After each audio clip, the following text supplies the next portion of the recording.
Ora então, muito boa tarde. Mais uma vez, obrigado por terem vindo a assistir a mais uma sessão do Havíamos de Falar Disso, uma iniciativa conjunta do Laboratório Associado CISECO, da Fábrica Centro de Ciência Viva de Aveiro e da Câmara Municipal de Aveiro. Hoje vamos falar do Belo, com Maria do Rosário Pedreira e Paulo Ribeiro, que são praticantes e cultores do Belo, cada um a seu modo. Eu, enfim, agradeço a presença, de terem aceitado o convite, e vou passar a apresentá-los. Maria do Rosário Pedreira nasceu em Lisboa em 59. Licenciou-se em Línguas e Literaturas Modernas pela Universidade Clássica de Lisboa. Depois de uma breve passagem pelo ensino, que a influenciou na escrita de livros juvenis, sendo autora de 2 coleções adaptadas à televisão, ingressou na carreira editorial, tendo-se especializado na publicação de novos autores de língua portuguesa e sido responsável pelo lançamento da obra de escritores como José Luís Peixoto, Walter Ugumem ou João Tordo, atividade que desempenha ainda hoje no grupo Leia. Escreveu 4 livros de poesia: A Casa e o Cheiro dos Livros, O Canto do Vento nos Ciprestes, Nenhum Nome Depois e A Ideia do Fim, reunidos recentemente num só volume da Poesia Reunida. Este livro. Tendo recebido os prémios Sebastião da Gama, Maria Amália Vaz de Carvalho, Poeme, Fundação Inês de Castro e ainda uma menção honrosa no prémio Rui Belo.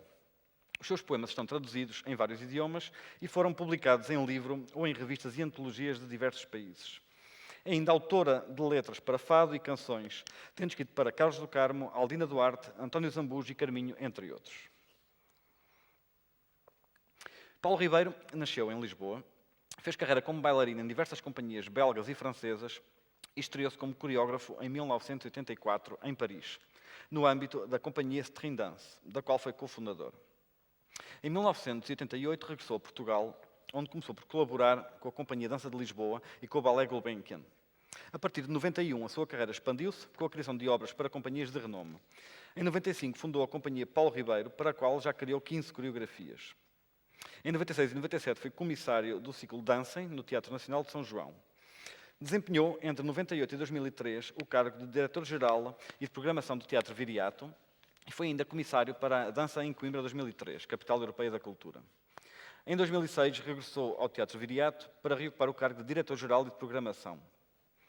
Ao longo da sua carreira, tem ganho vários prémios nacionais e internacionais de relevo, entre os quais o Prémio Acarte, Maria Madalena de Azeredo Perdigão, o Prix d'auteur, nos 5º Rencontre Chorégraphique International de Seine-Saint-Denis, o Prémio Bordal da Casa de Imprensa. Recentemente foi galardoado com o Prémio Melhor Coreografia 2010 pela Sociedade Portuguesa de Autores, pelo espetáculo Paisagens, onde o negro é cor.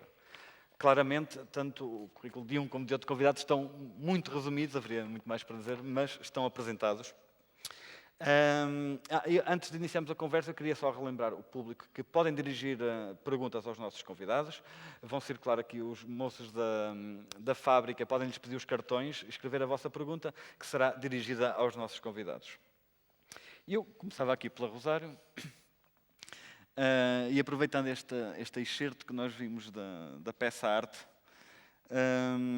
e uma vez que és editora, eu começava por te perguntar como é que se reconhece o Belo. Ora, muito boa tarde a todos. Muito obrigada pela vossa presença, muito obrigada pelo convite para estar aqui. Gostava também de saudar o meu companheiro, o Paulo Ribeiro, e dizer que este assunto da beleza é muito complicado, porque muitas vezes podemos reconhecer o talento e a qualidade e não ser necessariamente a beleza. Tu há bocado falaste que entre os autores que eu dei a conhecer ao público português está o Walter Ugumem e o livro, enfim, que o catapultou para o sucesso, que é O Remorso de Baltasar Serapião, é tudo o que é mais horrível de ler. E, portanto, se calhar o reconhecimento do belo no horrível também é possível. É muito difícil dizer como é que se reconhece o belo. Eu diria que a melhor definição que eu conheço de beleza, ou que explica mais ou menos o que é a beleza, é aquilo que é capaz de despertar em nós uma emoção agradável e estética, sem nenhuma razão aparente. Portanto, se não há uma explicação lógica, como é que eu vou dar uma explicação para como é que eu reconheço a beleza? É que eu reconheço sem saber porquê. É isto que normalmente acontece. É óbvio que a beleza assim como conceito, eu também acho que existe uma beleza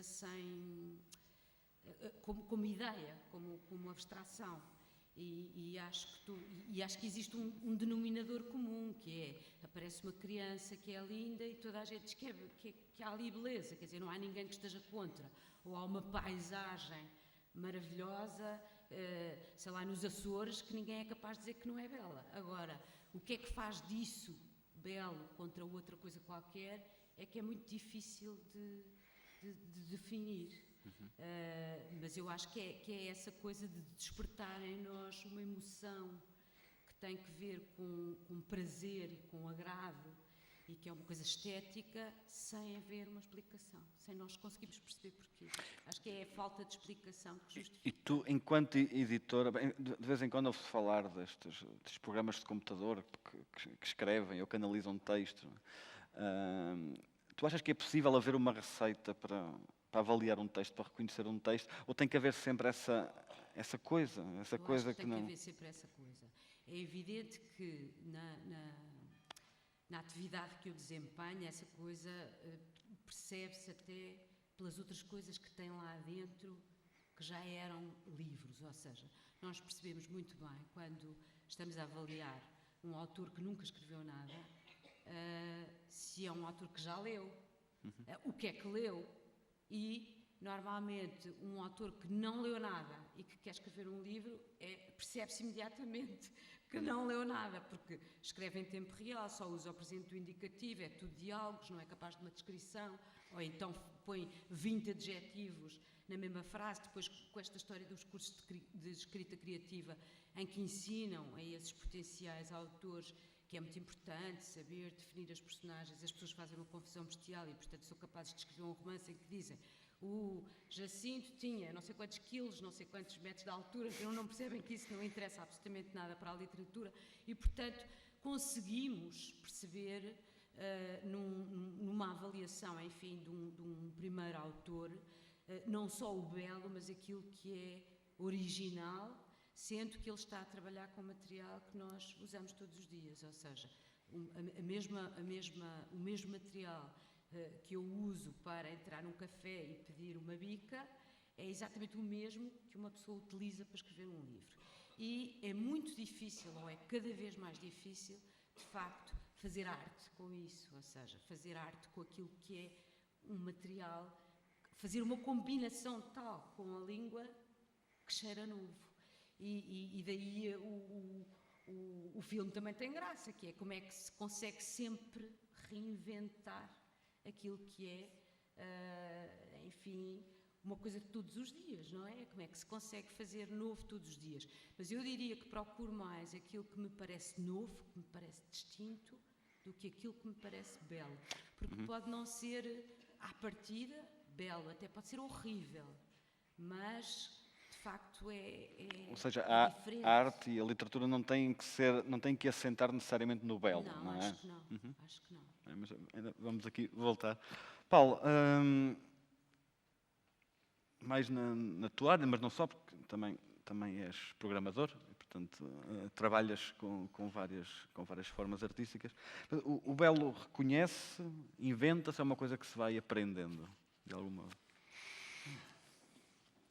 Eu estou completamente de acordo com a Maria Rosário, que é algo que se sente. E então, quando falamos de música ou falamos de dança, normalmente, quer dizer, não sabemos explicar o que é que existe de belo, é algo que nos comunica, que nos transporta, que mexe connosco. Não sabemos bem como nem porquê. A dança é muito feita dessas matérias. Agora, para mim, o belo não é algo concreto. Tem mais a ver com uma forma de estar, quase como digamos que o belo é algo que é um bocado divino. E isso implica a nossa vida, digamos, inteiramente. Quer dizer, é algo que está sempre em construção. Tem a ver com a nossa consciência, tem a ver com a nossa forma de olhar para as coisas, tem a ver com a forma como nos relacionamos, etc, etc. Em relação à questão mais prática de eu, como programador, o que é que reconheço do belo, não é por aí, não me preocupa reconhecer o belo.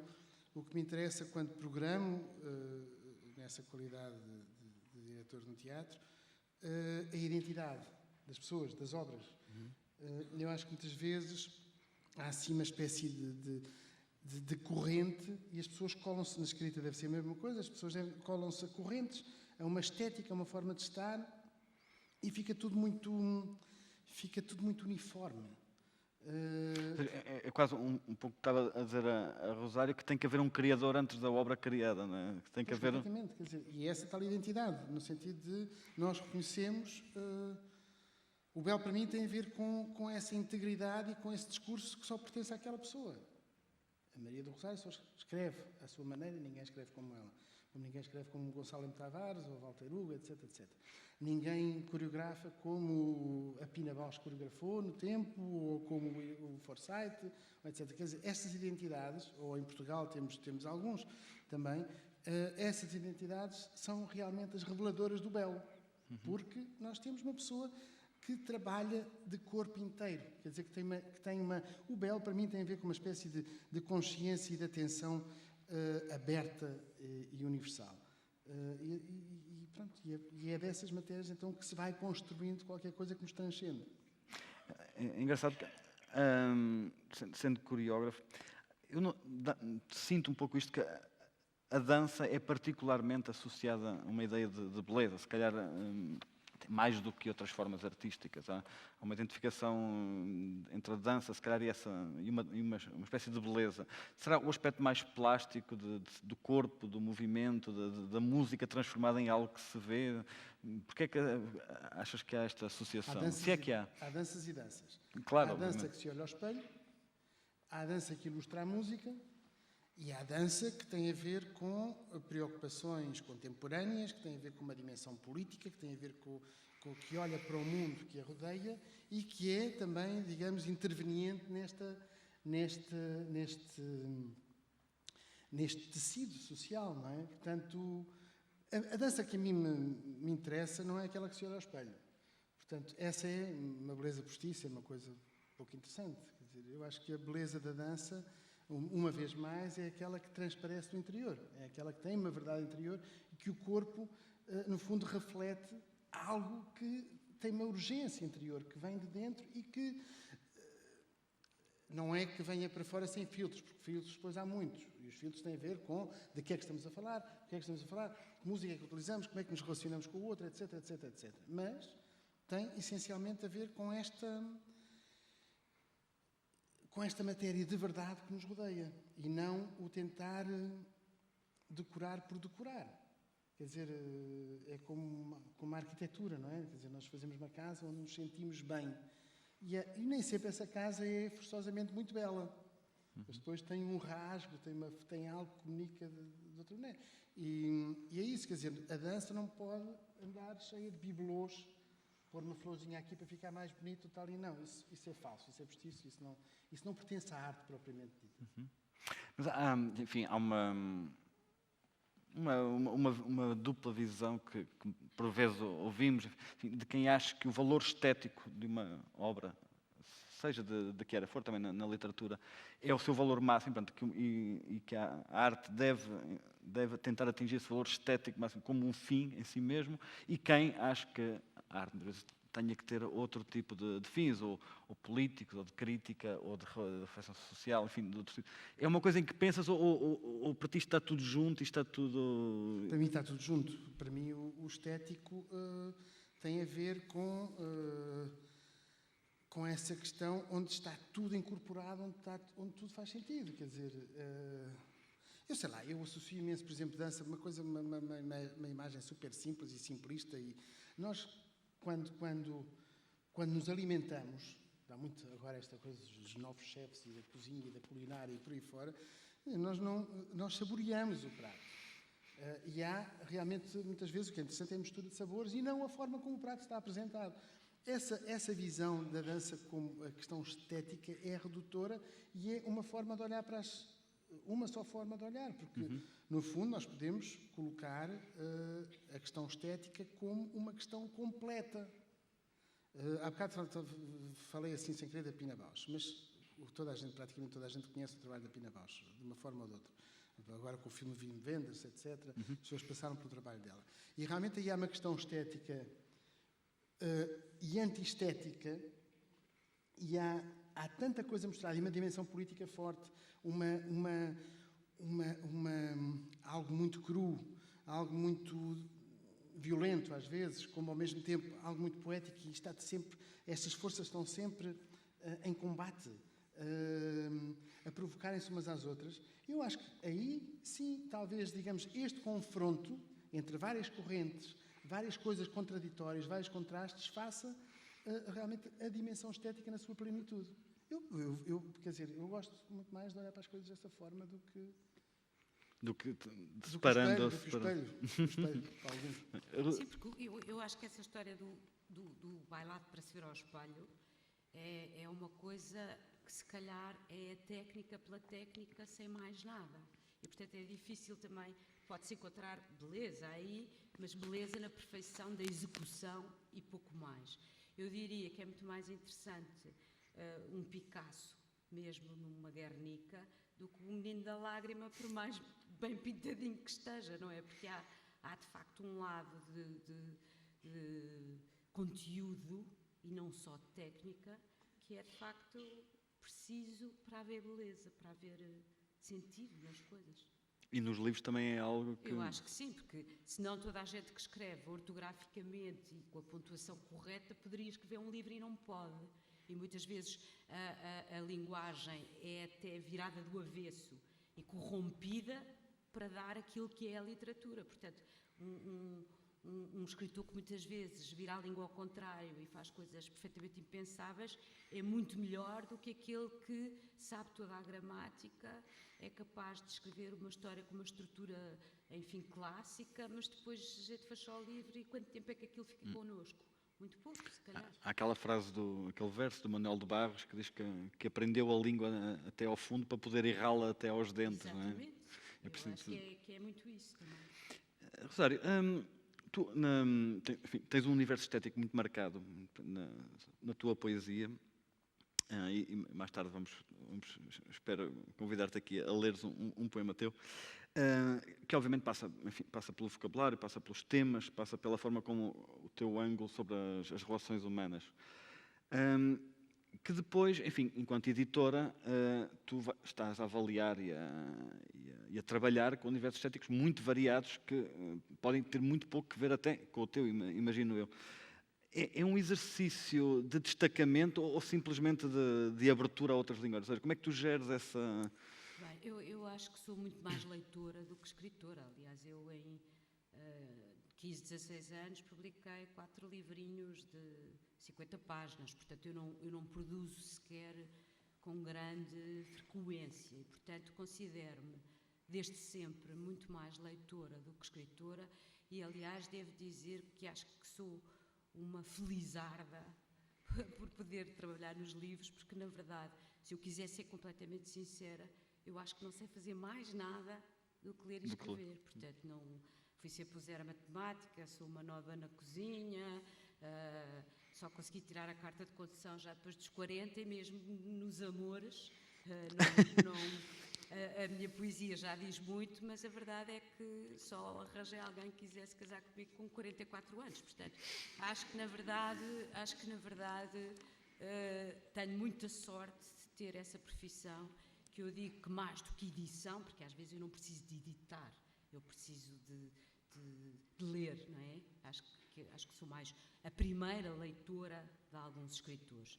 E acho que essa é de facto a profissão na qual eu poderia caber. E, portanto, considero-me muito mais leitora. Portanto, eu acho é que a minha carreira prejudica muito a minha escrita, muito mais do que o contrário. Eu acho que, obviamente, não posso deixar de pôr ao serviço da minha carreira o gosto, porque isso eu acho que não se separa do ser humano. Ou seja, eu consigo perceber que posso publicar um livro, que esse livro é bom, mesmo que eu não goste muito dele, agora não o conseguirei defender se não gostar dele. E, portanto, prefiro muitas vezes, até achando que aquilo até há coisas piores publicadas por aí, prefiro se calhar não publicar uma coisa de que não gosto, porque não sei depois como defender uma coisa de que não gosto. Mas é óbvio que não cinjo o meu gosto como leitora ao meu universo. Aliás, até acho que há coisas com as quais a minha poesia foi comparada que foram coisas que eu não gostei muito enquanto leitora. E se calhar se eu fosse leitora da minha poesia, se essa poesia fosse de outra pessoa, eu se calhar até nem gostava muito dela. Já me pus esta pergunta. Achas que sim? Por exemplo, eu não sou fã da Flor Bela Espanca e toda a gente acha que a minha poesia tem que ver com a poesia da Flor Bela. E eu não sou muito fã da Flor Bela. Não gosto de ser a moça mais linda do povoado. Não gosto muito disto. Portanto, percebo que... Mas aí pode até ser mais pelo universo de onde as coisas vêm do que o trabalho poético, sim, não é? E se calhar pela relação de amor, pelo tipo de relação de amor, que é um pouco talvez semelhante, não é? Mas não cinge de maneira nenhuma aos meus critérios de avaliação ao meu universo. Aliás, devo dizer que em toda a minha vida de editora me pareceu mesmo muito pouco o meu universo. Primeiro porque nunca publiquei poesia, que era talvez o terreno mais suscetível de aparecer esse meu universo. E depois porque publico desde que comecei a publicar autores portugueses assim mais frequentemente, portanto desde 98, publiquei muito mais livros de homens do que de mulheres.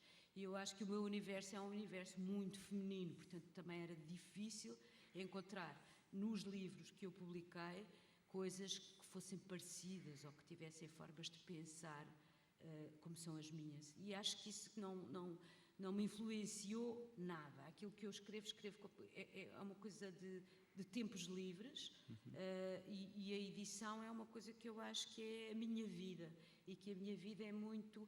Quase que a vejo como uma missão, que é, depois destas porcarias todas que se publicam, eu tenho que continuar a lutar pelas coisas que eu acho que vale a pena ler. E essa é muito mais a minha vida do que a vida escrita. Sentes que o editor tem que ter um bocadinho esse espírito quase acho que tem. De lutar contra... Aliás, porque vivemos num tempo negro e triste e dominado pelos números, em que muitos editores já se demitiram de publicar o que valia a pena para fazerem números para apresentarem às suas empresas. E eu acho que isso é penoso, não é? É porque com esses livros as pessoas não aprendem nada. Está provado que não conseguem passar desses livros para outros livros. Durante muito tempo pensou-se que quem começava a ler essa literatura mais cor-de-rosa, que apesar de tudo era melhor passar da revista Crónica Feminina ou Maria para uma literatura levezinha, mas já se provou que não se consegue. De facto, que isso vicia o leitor e que o leitor não pode passar disso para o Kafka ou para o Borges. Portanto, eu acho que tem que haver sempre gente a alimentar aquilo que realmente faz história, porque é a Pina Bausch que faz história, não é a menina do corpo de baile da Bela Adormecida. E, portanto, é isso que todos nós, provavelmente o Paulo como programador e eu como editora, temos que fazer, que lutar para que essa coisa que nós acreditamos, que é realmente a arte e que é, se calhar, a beleza, continue Muito bem. a ser disponibilizada. Tu falavas do teu universo poético. Eu estava aqui a lembrar. Nós temos aqui há pouco tempo o Pedro Mexia, que dizia uma coisa muito engraçada da tua poesia, que és dos poucos poetas contemporâneos que falam do amor e acreditam nele, não é? Que é uma coisa que já é muito raro. Paulo, tu também tens um pouco esta dimensão dupla de seres criador e de seres alguém que programa, portanto, que tem que escolher espetáculos, existe alguma tensão nisso entre aquilo que é o teu universo estético de criador e aquilo que tu escolhes para que seja apresentado, para que vá ao teu teatro? Pois, é engraçado que, de repente, nesta conversa, em universos completamente diferentes, debatemos com o mesmo problema. Quer dizer, eu não estou a responder à pergunta. Força, não, mas estás à vontade para fugir heroicamente às perguntas. É que, de repente, há algo que se faz. Por exemplo, eu penso no país e nestes teatros todos que se foram fazendo, e realmente estes teatros foram feitos como equipamentos para desenvolver o belo, para cultivar o belo, para fazer... E, de repente, começa-se a ver um esvaziamento terrível. E eu estou a pensar, por exemplo, no exemplo da Guarda, que tem um equipamento fantástico, e estamos a falar de números, e o teatro está a perder a sua equipe de programação, que era uma equipe que pensava com estratégia, que pensava na programação e não no entretenimento, e há aqui algo que deve ser completamente separado, que é os tais livros cor-de-rosa que ficam ali e não fazem com que a leitura passe para o outro lado. A mesma coisa é com as peças de teatro e de dança. Algumas são coisas feitas para pescar o olho ao público e não passam daí, e realmente não se cultiva o gosto, não se cultiva a sensibilidade, não se cultiva a criatividade e aquelas coisas que ficam na memória, que nos acompanham para sempre. Eu acho que realmente nós, quando trabalhamos nesta área, temos uma responsabilidade, que é essa tal questão: o belo é não haver efêmero. Quer dizer, o belo é criar memórias, o belo é criar algo que nos acompanha sempre, que fica. E é por causa disso que as programações dos teatros têm que ser feitas com imenso cuidado e não enganarmos o público, não nos enganarmos a nós próprios, não enganarmos o público. Com um belo fast food, não é? Um belo... Pois. Agora, e para aí chego à questão, a essa pergunta, e é assim, eu, por exemplo, também, não sei se com a Maria do Rosário, acho que tenho um problema em relação às minhas peças, que é: eu raramente gosto do que faço. Faço com entrega completa, com determinação completa, mas tenho que ter imensa distância em relação às peças, e só começo a olhar para elas de uma maneira diferente passados anos e anos. Mas na altura em que são feitas... Portanto, razão mais, porque eu, quando programo, também não vou com o meu gosto. Não. Muitas vezes, quer dizer, eu tenho que respeitar o percurso de um criador, eu tenho que conhecer o percurso desse criador, tenho que pensar na forma, como ele se enquadra na estratégia de programação do teatro que nós temos para aquele período, a pertinência de apresentar a obra, a forma como a defende perante o público, etc. Portanto, há aqui muitos fatores, há aqui muitas coisas a tomar em consideração, que vão muito para lá do meu gosto pessoal, ou que normalmente vão para lá do gosto pessoal de qualquer programador. Um programador não pode programar em função do seu gosto pessoal. Não, um programador é uma pessoa que é um filtro, é um instrumento para chegar, digamos, a uma comunidade, não é? Portanto, a uma cidade, a uma região, e por aí fora. Estavas a falar das tuas peças. Como é que, enfim, esta é uma pergunta que provavelmente te fazem com alguma frequência, mas como é que costumas trabalhar? Tens uma ideia muito concreta à qual queres chegar, e que depois o trabalho com os bailarinos é para chegar a essa ideia, ou há uma plasticidade que vai sendo trabalhada e também estás disposto a incorporar contribuições deles, do trabalho que vai sendo feito? Eu gostava imenso de ser escritor ou pintor, uma coisa do género, que é para trabalhar sozinho. Porque nós, um coreógrafo está sempre dependente dos intermediários. Nós temos sempre intermediários, que são os nossos intérpretes. Portanto, um coreógrafo nunca pode ir com ideias muito pré-concebidas, porque ou faz uma coisa completamente plástica, definida, com contagens, etc., e faz uma coreografia matemática e que os gestos... Mas eu não consigo trabalhar assim. Eu preciso da dimensão humana das pessoas, preciso do tal belo que tem dentro delas e que me surpreende. Mas há muitos coreógrafos, como Merce Cunningham, que trabalhava de forma matemática só, e espacial. Eu não. Eu sou um pobre coitado que sou muito influenciado por aquilo que me rodeia.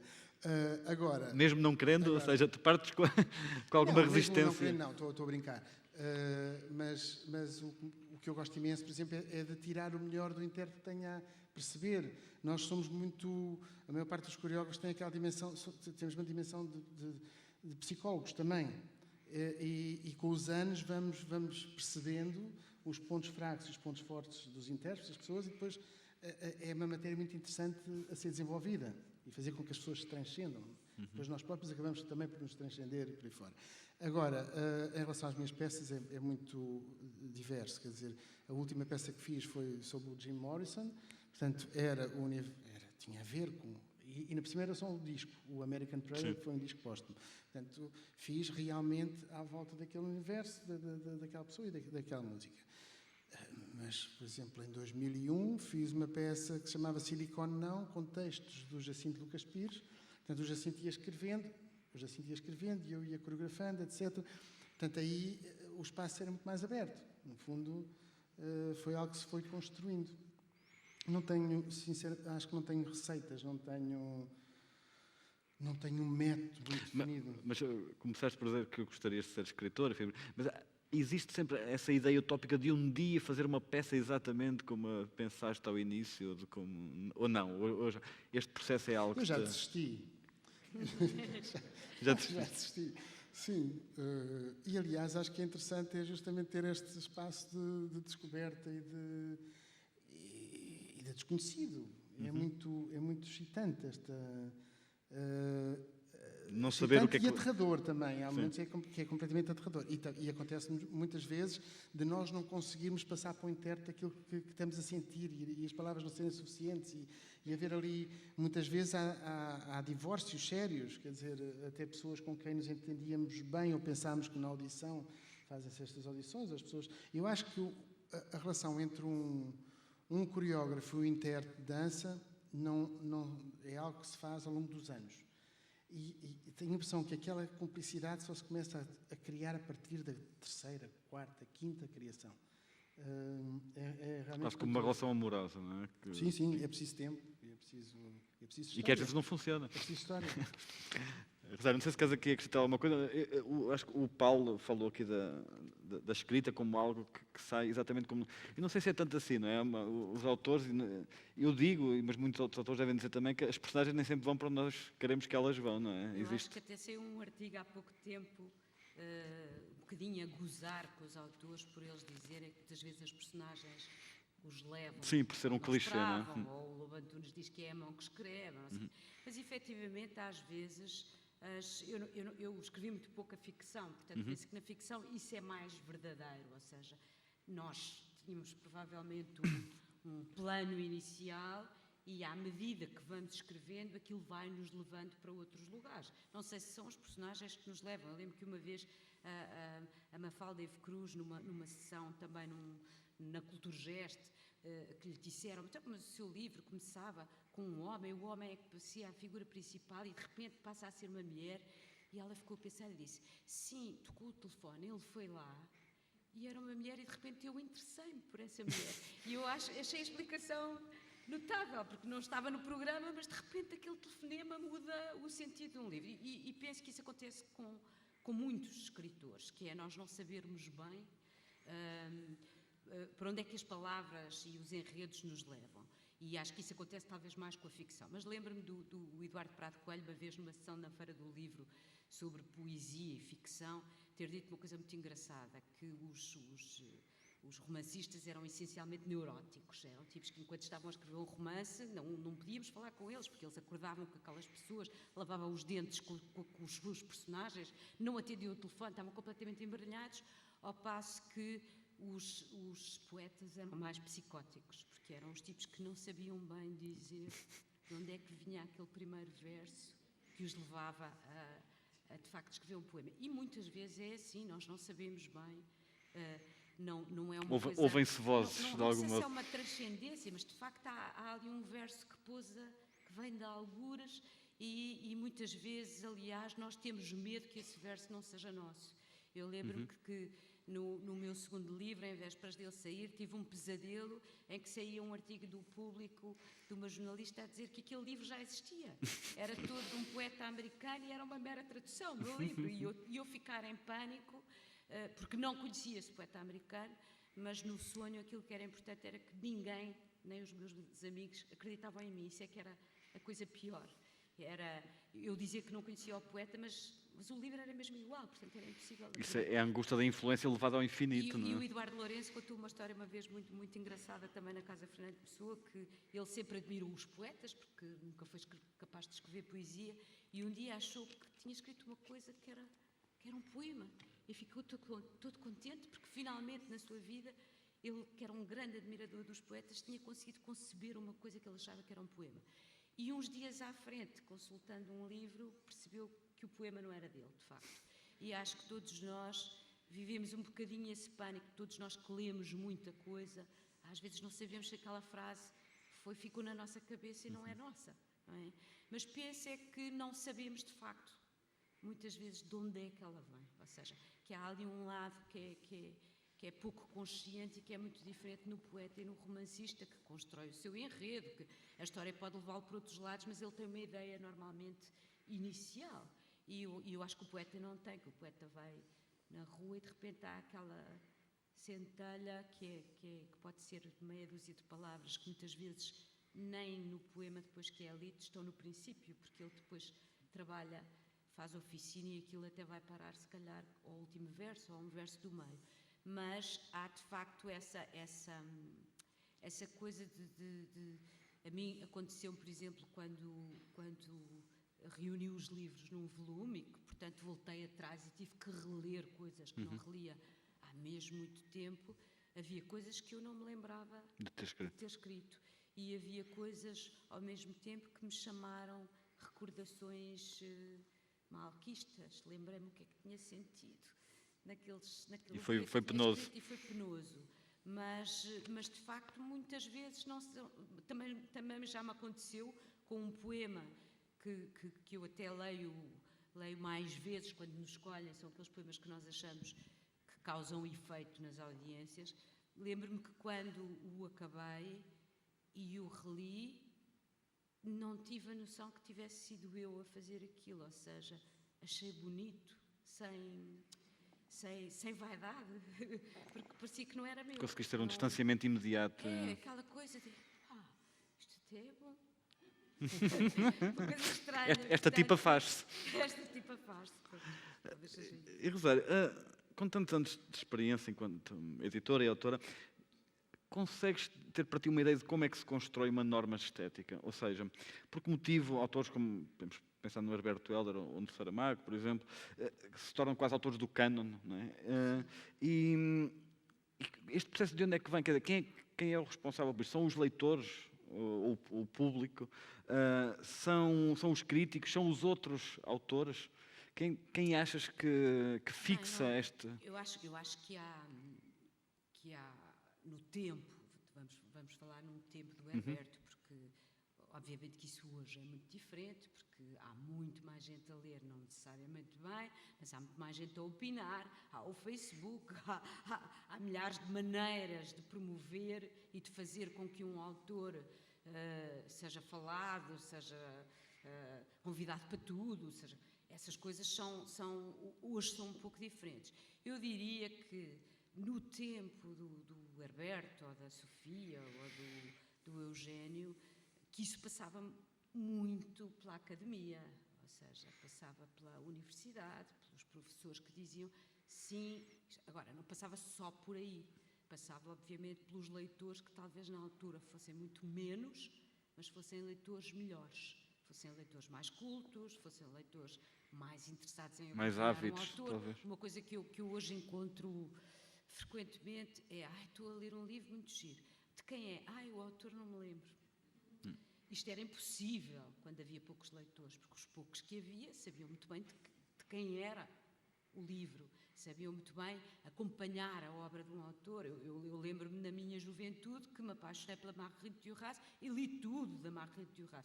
Hoje há pessoas que efetivamente estão a ler um livro pela capa, vão comprar um livro porque leram a badana, acharam a capa gira, não sabem de quem é, já se esqueceram do autor. Portanto, hoje o que faz o sucesso de um autor são coisas diferentes. Mas eu penso que há sempre uma espécie de cânon, e esse cânon era feito pela crítica, quando ela existia, que hoje também existe cada vez menos, era feito pela universidade, pela academia, e era feito pelos pares. Também se perdeu muito essa dimensão, não é? Pelos pares e pelos leitores, que eram leitores, digamos, eram menos, mas eram leitores que sabiam ler melhor. Aliás, porque não havia as outras coisas, não é? As outras coisas só passam a existir quando passa a existir um outro tipo de leitor. Então é preciso, infelizmente, desde que a edição se transforma, passa de uma coisa que era mais próxima da arte para uma coisa que é mais próxima da indústria, e então, como passa a ser industrial, o que acontece é que o autor, que de antes era o que estava no centro de tudo, e a edição não fazia mais do que acompanhar esse autor ao longo da vida. Hoje é exatamente o contrário, ou seja, o que é que está no centro de tudo? O leitor. É o que é que o leitor quer ler, é isto que eu vou fazer para fazer dinheiro e ir ao encontro do leitor. Portanto, hoje já não há bem canon, hoje há algumas pessoas que são muito consideradas ou que são unanimemente consideradas por leitores, por crítica, por academia. Estou-me a lembrar, por exemplo, nos escritores mais jovens, o Gonçalo Tavares é o que reúne o consenso, não é? Mas há muitos outros autores, se calhar, que valem a pena e não são conhecidos. Há muitos autores que estão lá nos tops e vendem milhares de exemplares e aqui para nós não valem nada. Portanto, há muitas coisas que hoje minam, digamos assim, a construção de uma imagem de qualidade enfim, de beleza. Muito bom. Paulo, e na dança contemporânea, que é uma área tão pouco normativa, tão aberta a todo tipo de influências, não é? Como é que se vai estabelecendo o que é uma arte maior ou menor? Quer dizer, como é que isso, que processo é que existe? Eu acho que tem imenso a ver com, mais uma vez, estes mundos cruzam-se completamente. Quer dizer, há um charlatanismo enorme no meio disto tudo, e depois há as indústrias. As tais indústrias, realmente esta questão, ao ouvir-vos, estava a pensar que precisamos de tempo para o belo. Parece que, no fundo, o tempo fragmentou-se entre estes paliativos todos que temos à nossa volta, estas coisas que nos desviam a atenção. O essencial passa ao lado. Portanto, o tal belo já está completamente fragmentado, não é? Agora, em relação eu vou sempre para outro lado, mas esta questão da dança contemporânea muito aberta tem muito a ver com a forma como os mercados funcionam. Os mercados, sempre os mercados da arte, como a tela branca, etc., por aí fora. Não são as galerias de arte, mas são os agentes. E nós, em Portugal, temos algo que, por exemplo, nós não sabemos vender os nossos autores, nós não sabemos relacionar-nos. Nós acabamos por, mesmo os grandes coreógrafos portugueses, acabam por ficar muito confinados, ou são reconhecidos, há sempre aquela eterna França, que tem um olhar fantástico e que vai buscar e que continua, digamos, a descobrir talentos, e depois muitas vezes não só descobrem, como são fiéis, acompanham-nos ao longo da sua existência. Muitas vezes os franceses acompanham mais os portugueses do que os portugueses acompanham os portugueses, isso é claríssimo. No cinema também temos muitos casos desses, por exemplo. Sim. O César Monteiro, por exemplo, se pensarmos, não é? Que tinha um público francês fiel, aqui em Portugal, só muito tarde. O Manuel de Oliveira. Pronto, em relação à dança acontece. E depois, por exemplo, somos, no que diz respeito a companhias internacionais, nós investimos imenso. Investimos imenso no sentido de as trazer. E às vezes há realmente subprodutos, que é aquela coisa de pour répater le bourgeois, não é? Para dar nas vistas. E temos realmente o mercado belga, que é fantástico, que vende muitíssimo bem. Belga. Portanto, na Europa são os que funcionam. E depois isto, quando eu falo de mercados, também se fala de uma diplomacia que se vai fazendo e que é muito interessante e constrói realmente os tais ícones ou não, que é uma diplomacia cultural. A maior parte os alemães trabalham muito bem nesse sentido. Por exemplo, os alemães agora investem imenso em África, na cultura, chegam a cidades africanas. Eu acho que eles têm uma espécie de verba de 400 milhões de euros para investir em países africanos. E o que é que eles fazem? Eles constroem centros culturais, eles dão dinheiro a coreógrafos emergentes, e é uma forma, pela cultura, eles chegam ao resto da sociedade. É muito interessante. Os franceses faziam muito isto também com a FAI, etc. Eu tenho colegas meus franceses que já fizeram toda a África, inclusive Angola e Moçambique, e eu não conheço praticamente nenhum coreógrafo português que tenha conseguido ir a Angola ou Moçambique com a sua companhia, por mais mediático que seja. Qual Olga Roriz, qual Vasco Alencampo, qual Rui Horta, ninguém sai daqui. Consegue ir à Europa, mas nós não nos conseguimos relacionar com os países de língua portuguesa. É incrível. Enquanto que os franceses conseguem, enquanto que os belgas conseguem, portanto, realmente isto tem a ver com com uma máquina muito grande, que é uma máquina diplomática, uma máquina política e uma máquina de mercados muito... que já perceberam que a cultura também tem um valor de mercado, não é? No fundo. E isto presta a alguns produtos interessantes que circulam, mas há imensa palha e pessoas que estão reconhecidíssimas, que foram, digamos, a ponta de lança de uma contracorrente, mas que hoje em dia estão completamente normalizadas e que repetem a mesma receita à exaustão. Ou seja, esta canonização também pode ser perigosa, talvez, não é?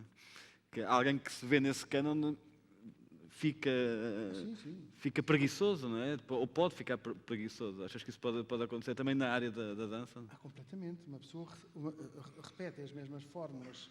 Perde-se aquele motor criativo de... Sim, uma pessoa funciona de encomenda em encomenda, quer dizer, tem um desafio e depois a maior parte. Quando eu falo belgas, porque é realmente um fenómeno. Os belgas vendem-se muitíssimo bem. Então temos uma série de coreógrafos belgas que antes de ter a peça feita já têm vendida pelo mundo fora umas 200 vezes.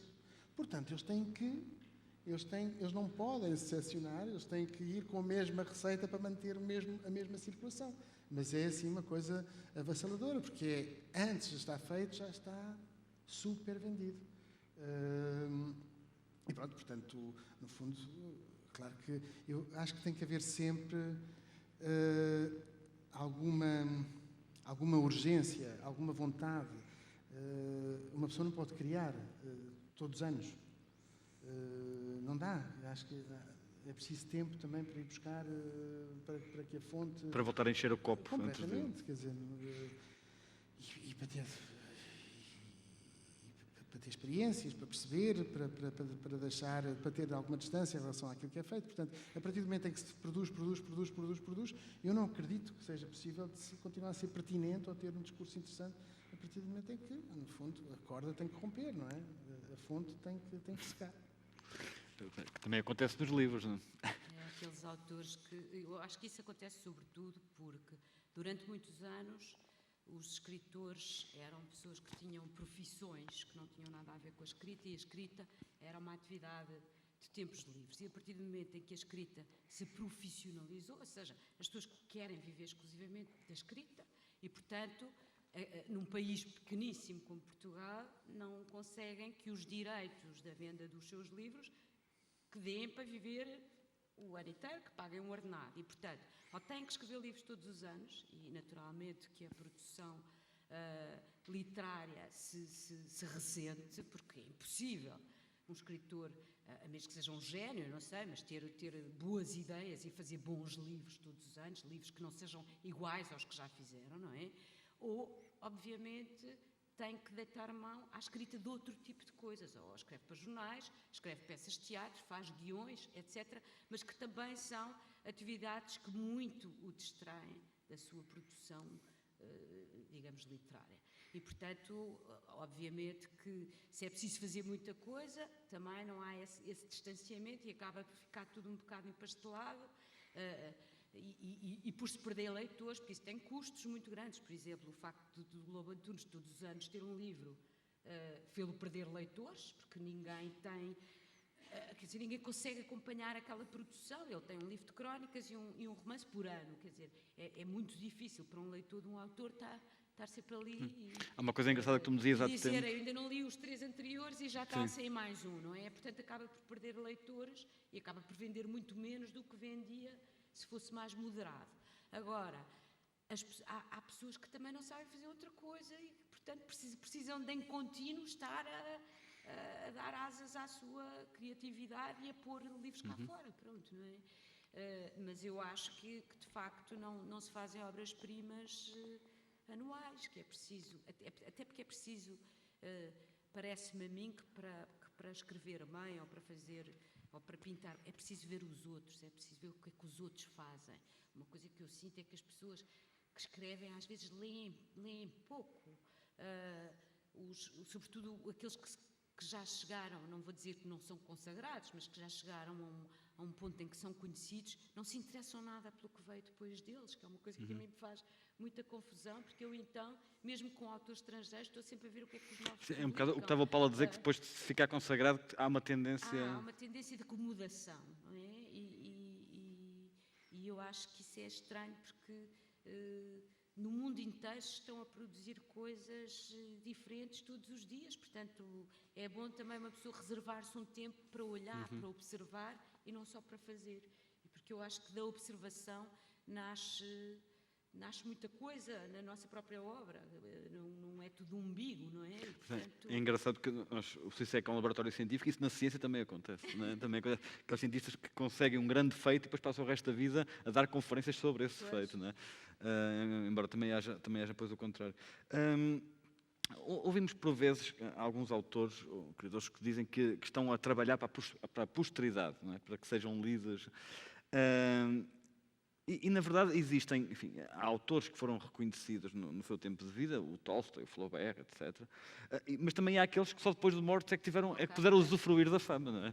Como o caso do Kafka, o caso do Pessoa, exatamente, o caso do Kafka, do Pessoa, por exemplo. Não é? O Kafka também não tinha publicado quase nada, mas tu achas que é possível hoje em dia um grande autor passar despercebido e vir a ser descoberto mais tarde? Acho. Ou o contrário, Acho, porque há de alguém um mar de tal maneira grande de coisas que eu, por exemplo, li um artigo muito interessante uma vez do Pacheco Pereira no Público, em que que era sobre a Livraria Portugal, que foi uma livraria muito importante que infelizmente fechou, porque agora é tudo mais para o hipermercado, não é? E, portanto, as livrarias que eram de nicho, acabaram por fechar. E uma coisa que ele dizia nesse artigo é que entra-se hoje numa livraria e é tudo papel pintado. E eu acho que as pessoas têm dificuldade perante o aspecto gráfico dos livros, se não forem pessoas muito informadas, distinguir o que vale a pena do que não vale. Portanto, acho que um bom autor, um autor importante, que publique numa editora pequena, que não se consegue afirmar nesses hipermercados, porque para vender no hipermercado é preciso ser um grupo enorme, não são as pequenas editoras que conseguem colocar lá os livros. Aliás, porque é preciso dar um certo número de livros, que são 500 ou não sei o quê, 500 títulos, para abrir conta nesses sítios. Portanto, uma editora pequena não tem possibilidade, do lado de lá, de aceitar muitas vezes as condições que eles são exigidas.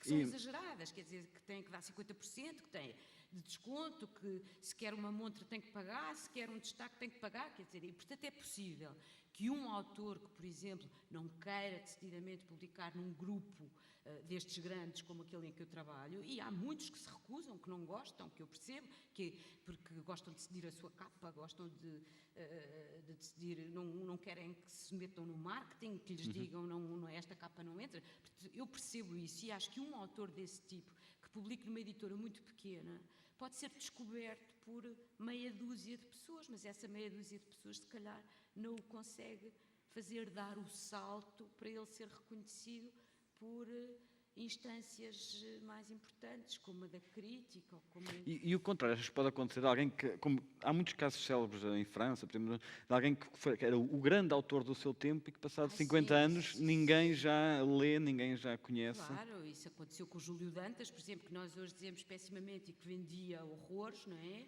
E que eu penso que não vai voltar a ser lido nunca mais, não é? Mas também acho que há muitos desses que eram os verdadeiros craques com toda a justiça e que também vão deixar de ser lidos, porque eu acho que um problema que tem o mundo como está é que, de facto, quem não aparece esquece, porque nessa coisa que eu disse há bocado, que é a profissionalização do autor, o autor hoje, se não for a todo lado, se não se mostrar, não sei o quê, também está ali na livraria, a rotatividade dos livros é enorme, portanto estão sempre a sair livros, 3 meses depois o livro já lá não está, esqueceu. Se ele não andar aí a promover, a ir a festivais, também pode um grande autor passar despercebido por causa disso ou deixar de ser lido simplesmente porque já não está. A Pilar percebeu isso com o Saramago. Obrigado a andar ali na linha. Eu acho, por exemplo, que haverá uma franja pequeníssima do mundo hoje que lerá o Proust. É o autor mais citado e menos lido. Com toda a fama que ele tem. Não, e vai ser cada vez menos, porque, de facto, hoje os leitores que se estão a formar, muitos já se estão a formar com a bodega. E nunca lá chegarão. Portanto, vão ser cada vez menos, cada vez menos. Paulo, e a dança, como é que se relaciona com este tempo do que fica, ainda por cima sendo um meio tão efêmero, não é? Provavelmente o que fica são registros de vídeo, ficam nos olhos de quem viu. Como é que nós vimos aqui, esta bolsa de cotação dos criadores funciona ao longo do tempo? Pois, a dança em Portugal o fenómeno da dança em Portugal, quer dizer, é muito recente. Se nós pensarmos, olharmos para trás, quer dizer, os coreógrafos portugueses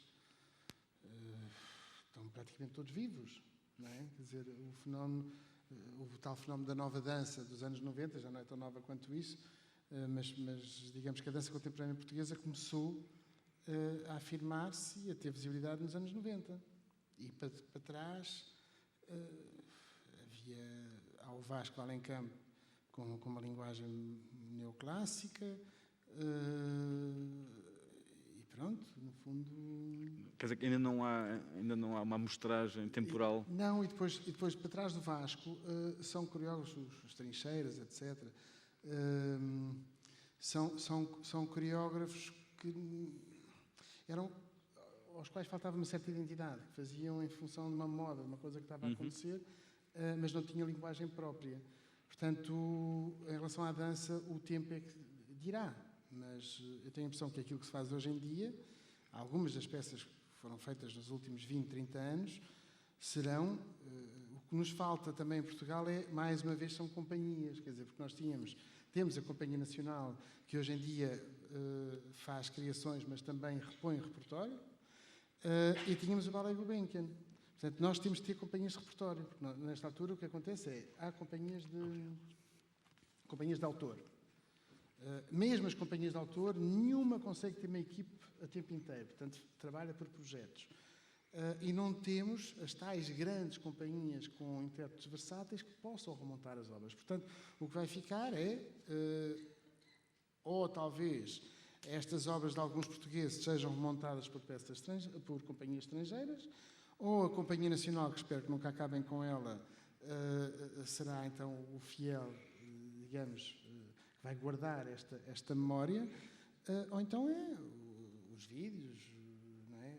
Este suporte. A dança tem esse problema, não é? A dança existe no palco, não é? Ou em registro de vídeo, mas que é já uma coisa diferente, ao contrário dos livros, ao contrário. Então tem que ser remontado, mas tem aí que continuar a circular. Aí será sempre também muito complicado, porque para remontar uma peça de forma fidedigna, normalmente tem que ser o próprio autor.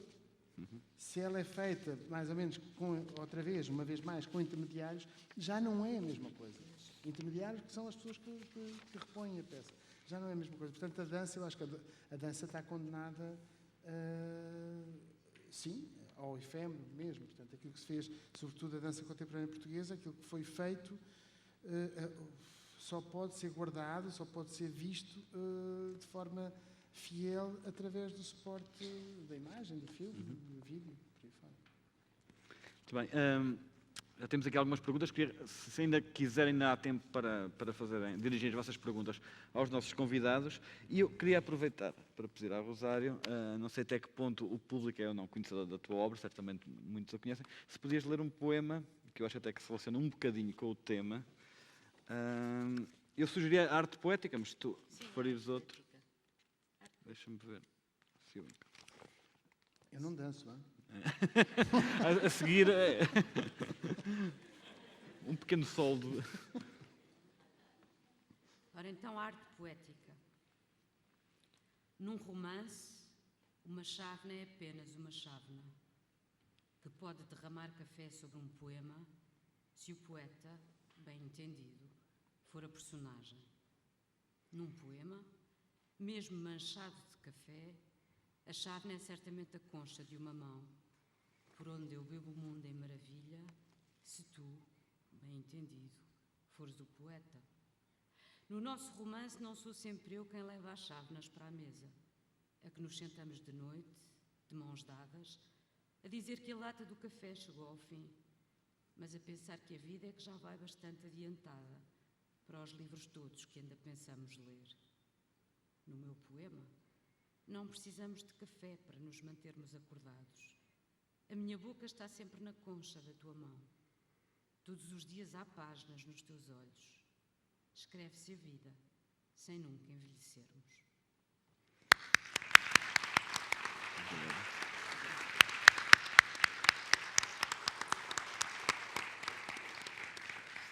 Queria fazer uma última pergunta ao Paulo, antes de passarmos aqui às perguntas do público. Tu dirias que a tua forma de conceber a dança e o teu processo criativo é mais próximo da prosa ou da poesia? É um processo mais narrativo, um processo mais instantâneo, mais emocional? A dança não tem vocação de prosa. Não pode ser prosa? Não passa por aí. Muito bem. Ora, tenho aqui as perguntas do público e começo por esta. A arte e o belo. A Rosário já falou aqui um pouco disto, mas a arte e o belo têm que andar sempre de mãos dadas? Não pode o feio ser introduzido na arte e ser considerado belo? Não sei. Eu acho que sim, completamente. Mas nós já respondemos. Sim, eu acho que no início já falámos. Exato. Já falámos um pouco. E esta é talvez mais As difícil. cenas do Amarcord do Fellini, por exemplo. Sim. O grotesco como... Outra pergunta, se o belo é universal. Esta mais difícil. Se o belo é universal. Acho que se calhar a ideia do belo é universal, ou seja, essa ideia que o Paulo disse logo no princípio, que tem que ver com uma coisa que é um ideal, que se persegue, que é uma ideia de perfeição que os cristãos estava associada a Deus, mas com os gregos estava associada a uma coisa, enfim, num mundo abstrato, e que seria aquilo que nos movia, que nós devíamos perseguir para conseguir aquele ideal.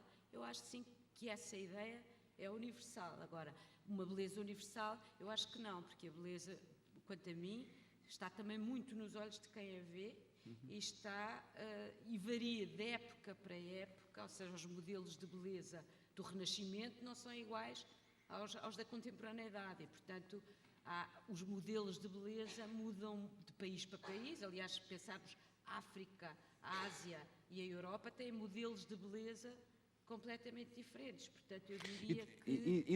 Até mais nos livros, achas que há grandes diferenças de gosto, por exemplo, dentro da Europa? Ou até... Eu não sei se é de gosto, mas é fácil perceber se um autor é da América Central, da Europa Central, por exemplo. Hoje em dia é bastante fácil perceber se um autor é francês, porque a literatura francesa hoje é uma literatura muito daquilo que eles chamam o récit e a narrativa muito do eu, e a olhar muito para o umbigo, e o pai que violou e os incertos, e não sai muito daquilo também.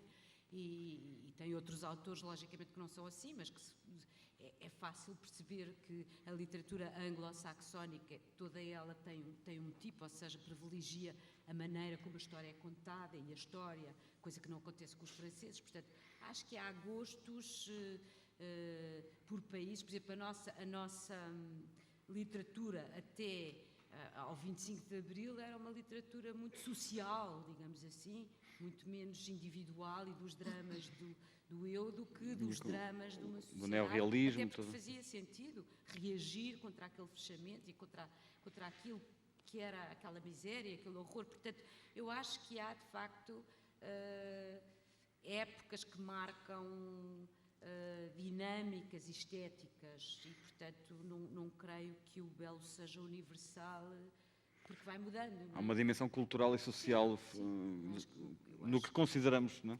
Sim, não sei se é o belo, porque não sei se é essa coisa universal, porque eu posso ler um livro que foi escrito há 100 anos e achá-lo belo e não estou lá e aquele não era o meu belo, se calhar. Portanto, se calhar há uma coisa abstrata que é o belo, que todos nós entendemos o que é. Nesse aspecto pode ser que haja essa coisa universal que é uma sensação. Uma sensação divina, quase, não é? Quer dizer, de imaterial, algo que nos transcende uma vez mais. E que está para lá das culturas até, não é?